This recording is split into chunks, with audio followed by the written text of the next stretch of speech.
दरम्यान कुख्यात गुंड शरद मोहोळवर हल्ला करणाऱ्या 3 आरोपींपैकी एका आरोपीचं नाव हे निष्पन्न झालंय। साहिल उर्फ मुन्ना संतोष पोळेकर असं या आरोपीचं नाव आहे।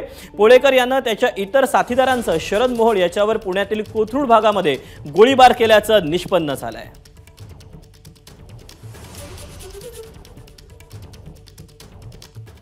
दरम्यान कुख्यात गुंड शरद मोहोळची काळी कारकीर्द नेमकी कशी होती आजवरची, आपण त्यावर देखील एक नजर टाकूया।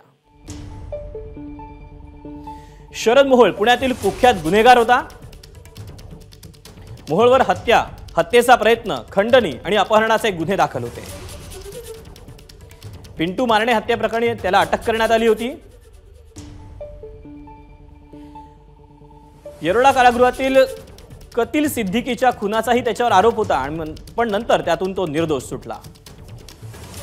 जामिनावर असतानाच दासवे गावचे सरपंच शंकर धिंडलेंची अपहरण त्यानं केलं होतं आणि सरपंचांच्या अपहरणाप्रकरणी शरद मोहोळला पुन्हा अटक करण्यात आली।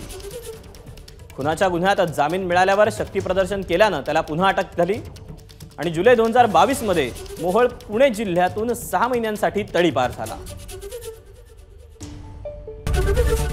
एबीपी माझा, उघडा डोळे बघा नीट।